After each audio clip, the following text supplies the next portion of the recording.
नमस्कार दोस्तों, मेरा नाम है भालचंद्र। ब्रह्मांड सिद्धाश्रम में आप सभी का स्वागत है। आज के इस वीडियो में हम चर्चा करेंगे पंचम स्थान कुंडली का। जो पंचम स्थान होता है उसके कारकत्व भाव क्या होते हैं, ऐसी कौन सी बातें हैं जो कि पंचम स्थान के आधार पर जानी जा सकती है, ऐसी कौन सी बातें हैं जो कि महत्वपूर्ण हो जाती है, सभी के बारे में चर्चा इस वीडियो में हम करने वाले हैं। अपना जो चैनल है ब्रह्मांड सिद्धि एस्ट्रो, इस चैनल पर हर एक जो स्थान है, मतलब प्रथम स्थान से लेकर द्वादश स्थान मतलब 12वें स्थान तक, हर जो स्थान है उस स्थान का जो कारकत्व है वह किस प्रकार का है, ऐसी कौन सी बातें हैं जो कि हर जो स्थान है उसके बारे में जानने ज़्यादा आवश्यक हो जाते हैं, उसके संदर्भ में वीडियो अपलोड हो रहे हैं। आप उसका आनंद जरूर लीजिए। तो आज के इस वीडियो में हम चर्चा करेंगे पंचम स्थान के बारे में। देखिए, जो पंचम स्थान है ये स्थान बहुत ज़्यादा महत्वपूर्ण हो जाता है। जैसे कि आपने देखा होगा कि या फिर सुना भी होगा कि कुंडली में केंद्र और कोण स्थान इस प्रकार का जो शब्द है वो उपयोग में लाया जाता है। तो ये जो केंद्र स्थान होते हैं या फिर कोण स्थान होते हैं वो काफ़ी ज़्यादा महत्वपूर्ण होते हैं, और उसमें भी जो कोण स्थान होते हैं वो आपकी कुंडली की जो दिशा होती है, जो डायरेक्शन होती है, जो स्ट्रेंथ होती है वो डिसाइड करते हैं। तो इस वजह से जो कोण स्थान है वो दो कोण स्थान होते हैं, पंचम स्थान और नवम स्थान। ये बहुत ज़्यादा महत्वपूर्ण होते हैं, और उसके जो स्वामी होते हैं पंचमेश और भाग्येश वो काफ़ी ज़्यादा महत्वपूर्ण हो जाते हैं। तो उसी के चलते ये जो पंचम स्थान है वो बहुत ज़्यादा महत्वपूर्ण हो जाता है। इसे संतान स्थान या फिर संतान सुख का स्थान भी कहा जाता है, क्योंकि इस स्थान से संतान सुख देखा जाता है। अब देखिए, जो संतान है वो किस प्रकार की होगी, मतलब संतान की वजह से आप बहुत ज़्यादा प्रसिद्ध हो जाओगे या फिर संतान की वजह से आपको प्रॉब्लम हो सकती है। संतान का जो सुख होता है वो आपके प्रति उसका जो रवैया है वो किस प्रकार का होगा, उसके जीवन में कौन से सुख दुख आ सकते हैं, उसका जो नेचर है, संतान का जो नेचर है वो किस प्रकार का हो सकता है, या फिर संतान की जो शिक्षा है वो किस प्रकार की हो सकती है। मतलब संतान के बारे में पूरी जानकारी आप इस स्थान से ले सकते हो। उसी प्रकार कुंडली अगर स्त्री कुंडली है तो उनके संदर्भ में भी ये जो स्थान होता है वो काफ़ी ज़्यादा महत्वपूर्ण हो जाता है। मतलब उनकी जो प्रसव है या फिर डिलीवरी है वो किस प्रकार की हो सकती है।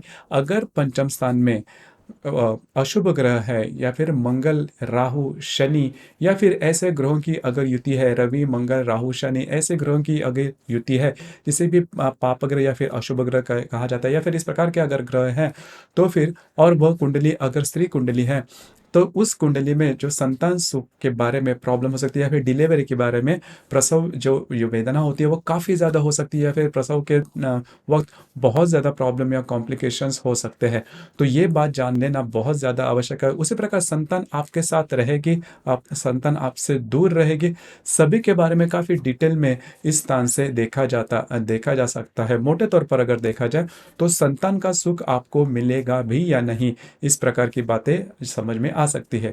इस स्थान में अगर पुरुष ग्रह है तो आपके जो पुत्र है उससे मिलने वाली आपको जो सुख है, या फिर इस यह जो स्थान है, इस स्थान में अगर दूसरे प्रकार मतलब स्त्री ग्रह है, स्त्री ग्रह माने के चंद्रमा है या फिर शुक्र है, इस प्रकार के अगर ग्रह है तो उनसे आपकी जो कन्या संतान है उससे आपको मिलने वाले जो सुख है, उस प्रकार के जो बातें हैं वो देखी जा सकती है।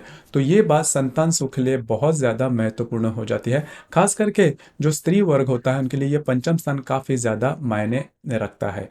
उसी प्रकार इसे शिक्षा का भी स्थान कहा जाता है।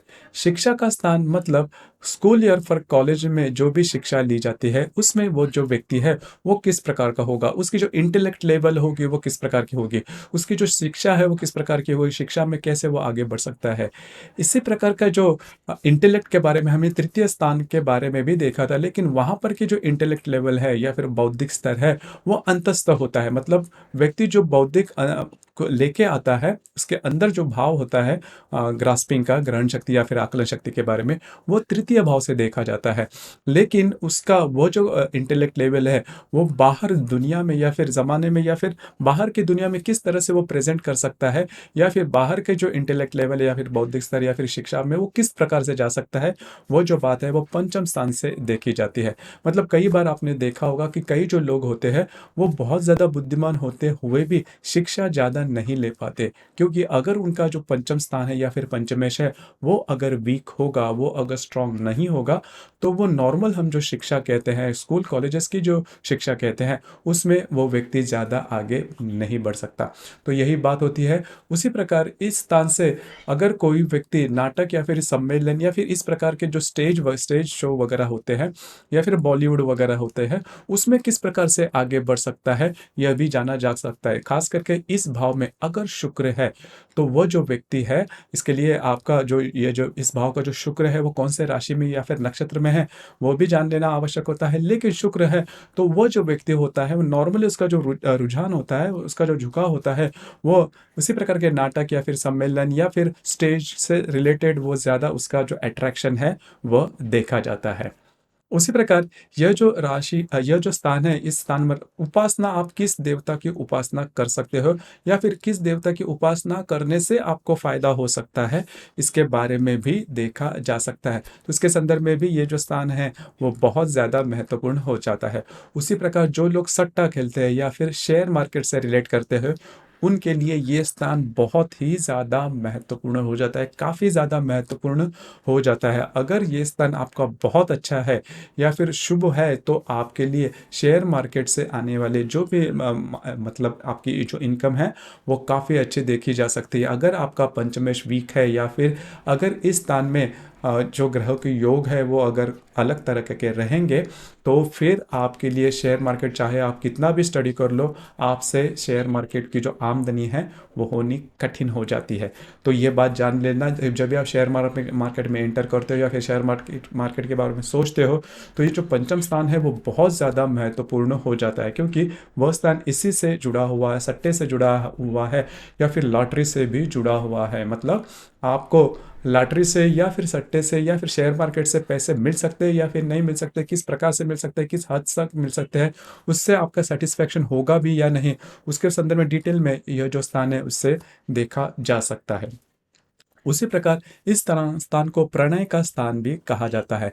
मतलब लैंगिक शक्ति व्यक्ति की किस प्रकार की है, उसकी जो लैंगिक जो भाव है वो किस प्रकार का है, वह भी इस राशि यह जो स्थान है इससे देखा जा सकता है।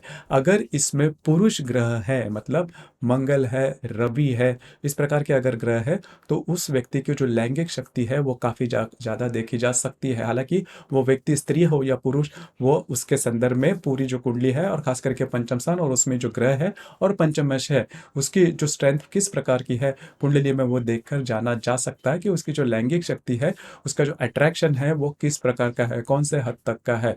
उसी प्रकार प्रेम जो जिसे हम कहते हैं, लव अफेक्शन जो कहते हैं, वो भी इस स्थान से काफ़ी अच्छी तरीके से देखा जा सकता है। आजकल की भाषा में जिसे हम रिलेशनशिप कहते हैं, तो रिलेशनशिप का जो सुख है वो आपको मिलने वाला है या नहीं, या ब्रेकअप होने वाले हैं, कंटिन्यूटी में होगा या नहीं, तो यह भी बात इससे देखी जा सकती है। तो यह जो भाव है या फिर पंचम भाव है आपके लिए काफ़ी ज़्यादा महत्वपूर्ण होता है। और आध्यात्मिक दृष्टि से देखा जाए तो आपका जो पिछला जन्म है वह इस स्थान से देखा जा सकता है, या फिर पिछले जन्म में आपने कौन से सुख दुख सहे हैं, या फिर कौन से जो बातें हैं वो पिछले जन्म में आपके साथ हुई थी, या फिर उसके संदर्भ में कुछ बातें यह जो स्थान है इससे कही जा सकती है या फिर देखी भी जा सकती है। तो मोटे तौर पर अगर देखा जाए तो यह जो स्थान है वो आपके लिए बहुत ज़्यादा महत्वपूर्ण है। जैसे कि मैंने कहा कि वो ये जो स्थान है थोड़ा सा लक भी आपके लिए प्रेजेंट करता है।